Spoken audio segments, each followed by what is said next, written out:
안녕하세요. 오늘은 여러가지 바쁜 일이 있어가지고 오늘 마지막 날인데, 제가 오늘은 본문을 읽어드리고 올해 한 해를 정리하는 마음으로 여러가지 말씀들을 잠깐 나누려고 합니다. 자, 요한 3서 1장 9절로 15절까지 말씀 읽겠습니다.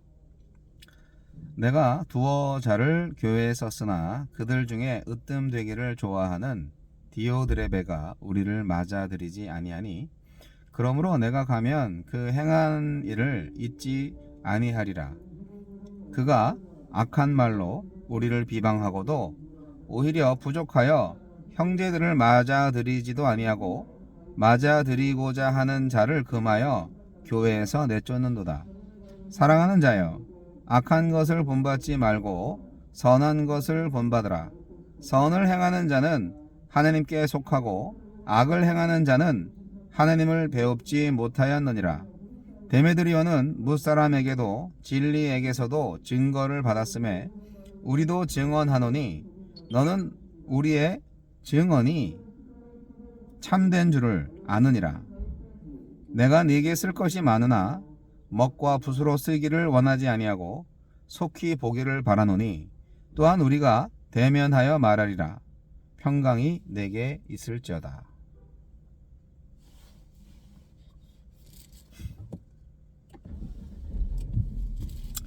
자, 회방하는 자와 돕는 자.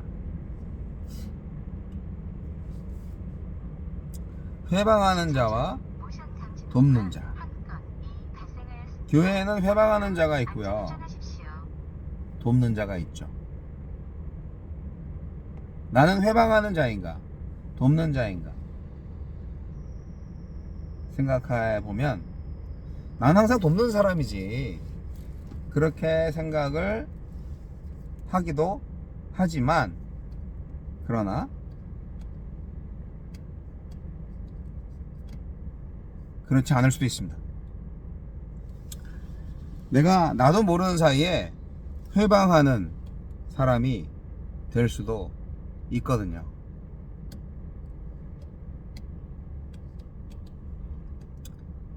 네, 그렇습니다.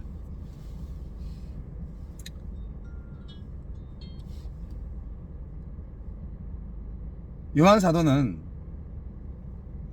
가이오라는 사람을 열심히 칭찬을 하고, 그가 이제 순회 전도자들이나 그 밖에 방랑자들 아주 선대했다는 거, 환대했기 때문에 굉장히 칭찬을 많이 한다는 거였는데, 회방하는 자들이 또 있어요.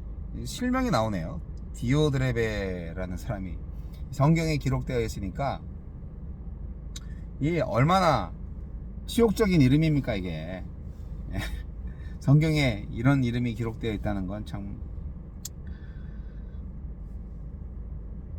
그래서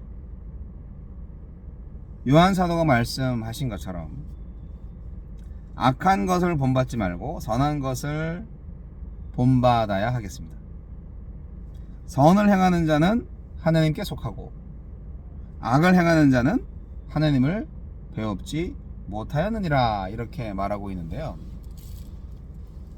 그러니까 그리스도인들은 예수 믿고 나서 당연히 착한 일 하는 사람으로 생각을 해요, 일반인들도.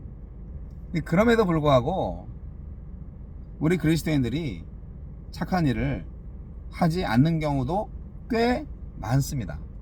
왜 그럴까요? 우리 기독교가 너무 개인 구원에 집중되어 있는 교리 때문이 아닐까 생각이 듭니다.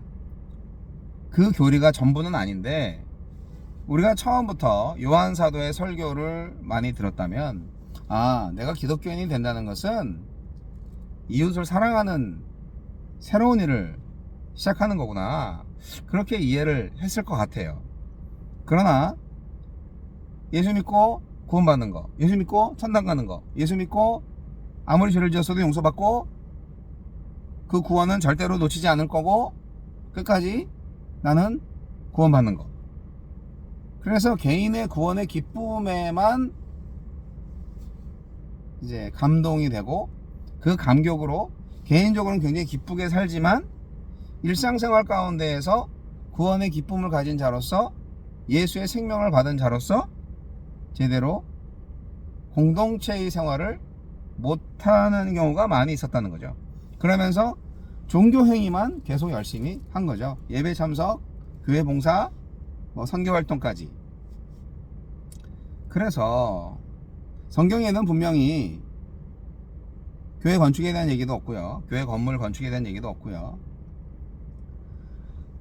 열매를 맺는 게 전도의 열매해서 이 교인 숫자를 얼마 목표 삼아서 했다, 이런 경우도 없어요. 성경에는 그런 얘기가 없어요. 그건 다 결과로 나온 거죠. 말씀을 전했더니 이렇게 숫자가 많이 늘었다, 그날 말씀을 받아들이고 된 사람이 몇천 명이었더라, 이런 얘기는 있어도 몇 명 목표로 선교하였더라, 이런 말은 없어요. 예. 몇 개의 건물을 세우느라고 건축 헌금을 하였더라, 이런 것도 없고. 우리가 1세기 교회를 잘 생각을 한다면 1세기 교회가 진짜 교회일 거 아니에요. 그런데 오늘날의 교회가 1세기 교회의 모델을 잘 본받아서 가야 되는데, 현재 우리 기독교는 1세기 교회를 모델링 하는 게 아닌 것 같은 거예요. 1세기 교회를 봐야죠. 초대교회를 봐야죠. 건물 이전에 사람이 있었고, 사람 이전에 하나님이 계신 거 아니에요. 요한 장로께서 이렇게 사랑하는 자여 하면서 편지를 이렇게 쓰시고, 이게 이제 요한이 보낸 세 번째 마지막 편지인데, 이 노인 사도께서 내가 쓸 말은 많지만 너희를 속히 보기를 원한다, 가서 보자, 가서 얘기하자, 이렇게 말씀하실 때 그 마음이 어땠을까, 그 가슴이 얼마나 뜨거웠을까, 얼마나 간절했을까 상상을 해보는 거죠. 내가 내게 쓸 것이 많으나 먹과 붓으로 쓰기를 원하지 아니하고 속히 보기를 바라노니 또한 우리가 대면하여 말하리라. 이 여러 번 말씀하신 거죠. 코로나 시대에 대면하지 못한 거는 참 불행이었죠. 그러나 지금은 대면할 수 있는데도 대면하지 않는 것도 불행이죠. 대면할 수 있으면 대면을 해야죠. 사랑하는 사람들끼리 자주 만나고 자주 교제하고 자주 우리의 속을 다 열어서 힘들고 어려운 것들 나누고 같이 도우면서 그렇게 살아야죠. 여하튼 데메드리오가 아니죠, 죄송합니다. 디오드레베가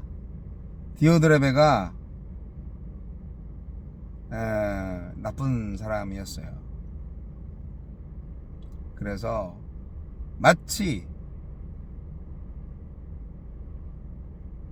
가이오 같은 사람하고 반대되는 일을 한 거죠. 악한 말로 우리를 비방하고 오히려 부족하여 형제들을 맞아들이지 않고 맞아들이고자 하는 자를 금하여 교회에서 내쫓는다. 이런 악한 사람이 어떻게 교회에 있을 수가 있나요? 엄청난 일이죠. 이런 일은 있으면 안 됩니다. 저는 올해를 마무리하면서 과연 우리 시대에 필요한 교회는 어떤 교회들인가?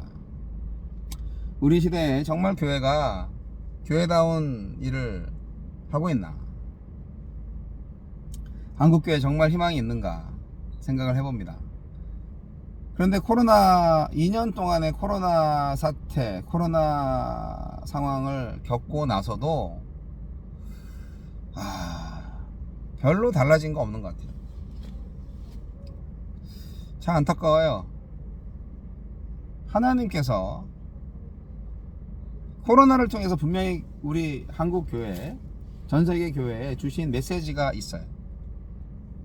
그런데 그 메시지가 무엇이었는지 정확하게 파악하는 교회들은 별로 없는 것 같아요.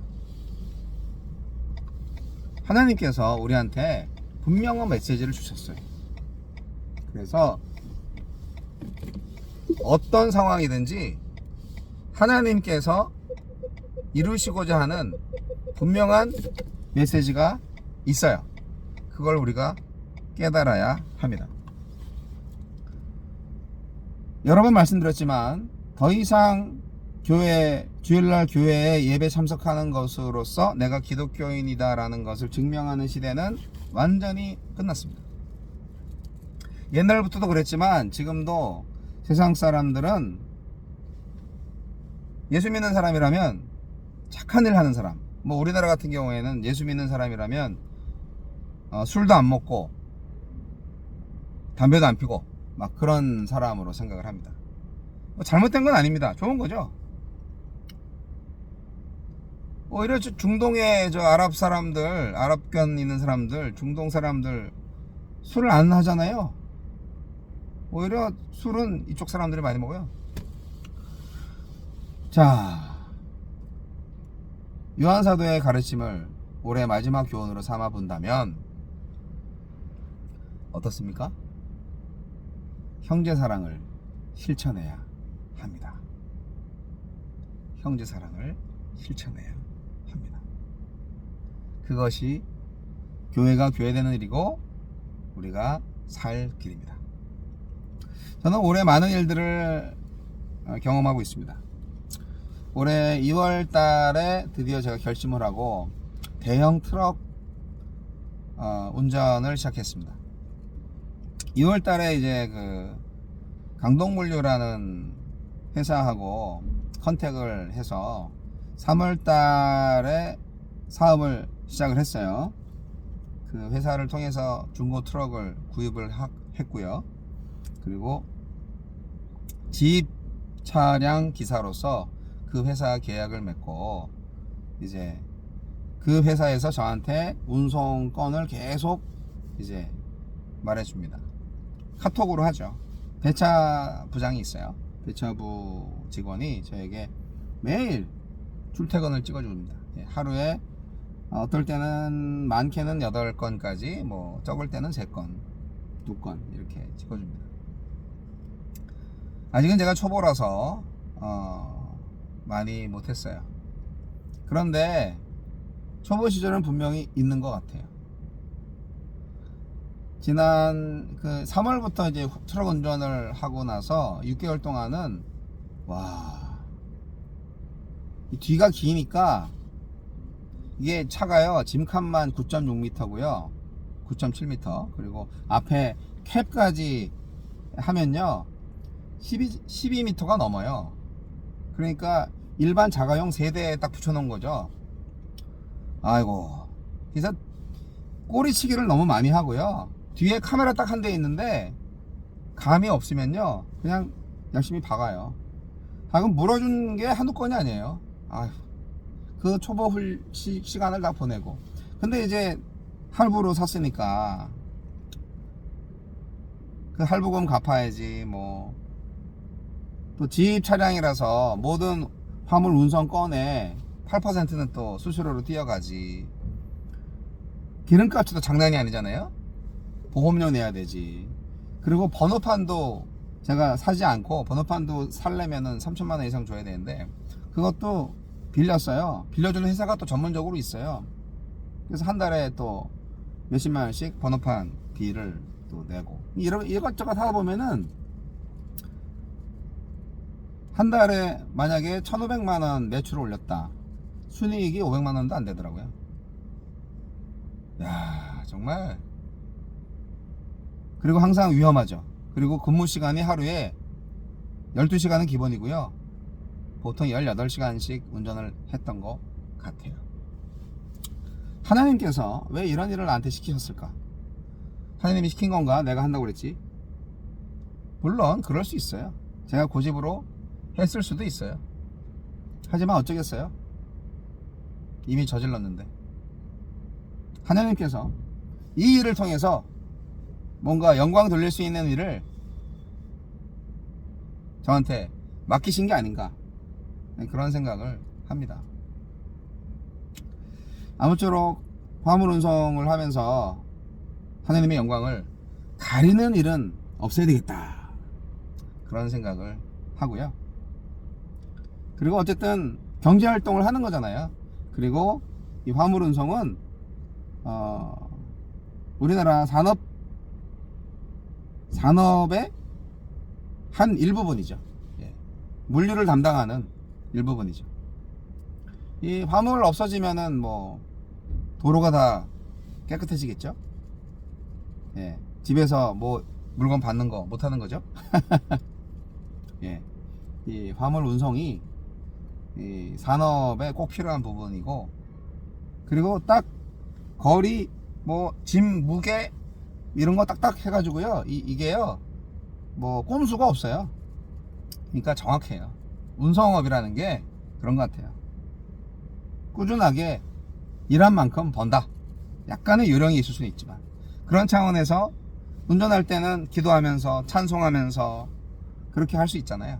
그런 차원에서 제가 과거에 2년 전에 서울 택시를 한 3개월 하다가 택시 돈도 안 되고 운전할 때 아무것도 못하고 손님 태우니까, 그래서 이제 화물로 바꾼 이유인데, 지금은 그런 근무 환경 안에서는 좀 나은 것 같아요.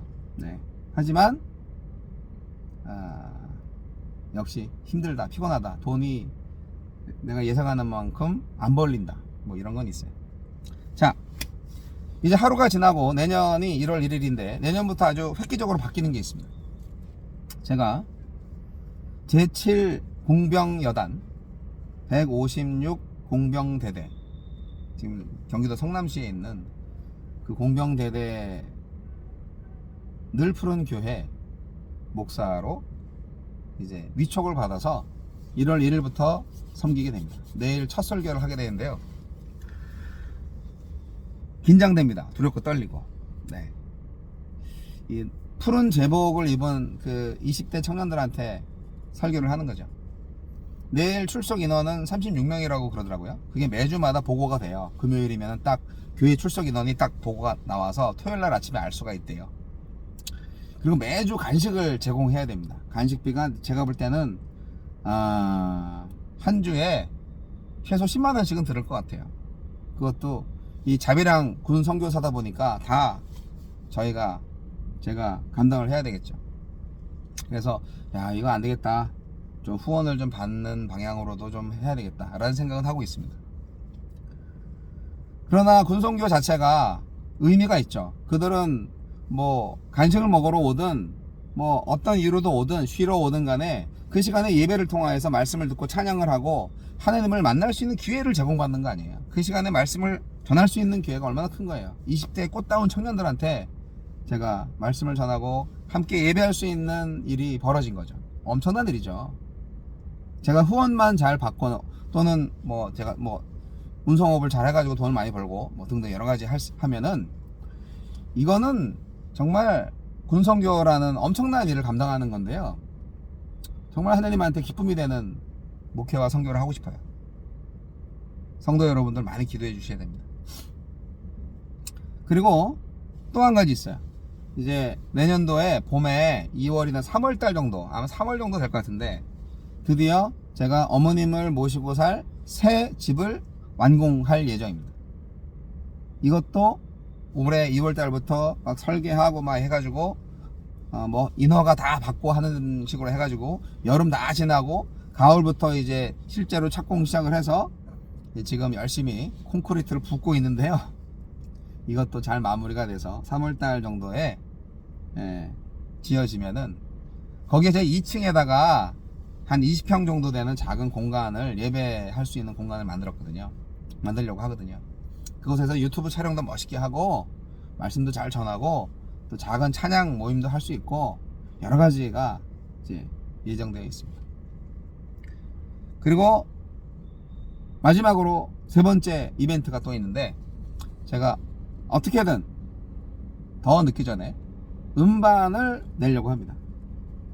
사역을 위해서. 그리고 제가 30년 전에 만들었던 곡들이 요즘 가끔 특송을 하다 보니까 사람들이 반응이 좋아요. 그리고 참 많이 은혜를 받으시는 것 같아요. 그래서 찬양으로 은혜를 나눌 수 있는 찬양 사역자로서의 정체성을 살려가자, 그런 생각을 하면서 빚을 내서 음반을 제작하기로 합니다.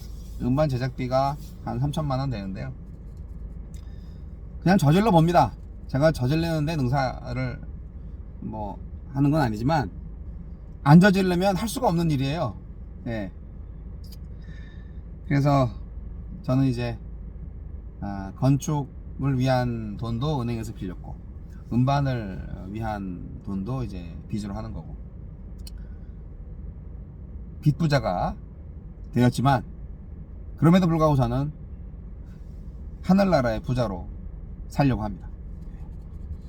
그런 차원에서 2023년에 군선교, 찬양사역, 음반사역, 그리고 이제 그 유튜브 공간과 더불어서 새 집을 짓고 이렇게 활동할 수 있는 그런 건물을 통한 또 가정사역, 이 세 가지가 저한테 새로운 사역입니다. 엄청난 일들이죠. 제가 코로나 때문에 한국에 오게 된 아이디어를 얻고 이곳에 와서 지금까지 계획하고 실행에 옮기는 것인데 3월, 4월, 5월 중에 이제 미국에 방문도 할 겁니다. 미국에 안 갈 수 없죠. 성도님들 정말 보고 싶고요. 그리고 딸들도 뭐 미국에 계속 사니까 큰딸이 임신을 하고 큰딸이 5월 17일 날 이제 예정일이라서 또 격려해주고 기도해주고 그래야 됩니다. 또 둘째 딸은 사위가 이제 신장이 안 좋아서 신장 투석을 하고 있고 신장 이식 수술을 또 앞두고 있잖아요. 또 기도해줘야 됩니다. 그것도 중요한 사역 아니겠습니까? 예. 아무튼 비행기값 아끼지 말고 자주 다니면서 가족들을 돌보고 성도들을 케어하는 게 목회자의 사명이겠죠. 아무쪼록 하나님께서 저를 복 주시고 함께 해주시니 이 모든 일이 가능하게 된 것 같습니다. 제가 건강하지 않는다면 이게 할 수가 없는 일이잖아요. 아무쪼록 메릴랜드 성격교회 여러분, 늘 푸른 교회 담임 목사로서의 사역 응원해 주실 거죠? 메릴랜드 성격교회 사역 역시 이제 내년에 새롭게 어떻게 하든 여러가지 기도와 논의를 거쳐서 한번 구상을 해 보려고 합니다. 계속 기도해 주시고 정말 하나님께서 기뻐하시는 사역의 형태로 교회가 새 출발하기를 바라고 있습니다. 네, 오늘 말이 너무 길었네요. 연말인데요. 여러분 주 안에서 너무 사랑하고요.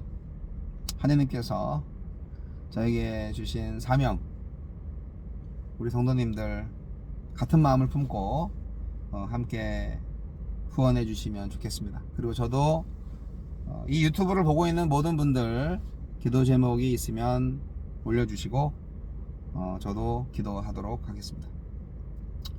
여러분 주 안에서 사랑하고 이 모든 것을 하나님께 감사하고 영광 돌립니다.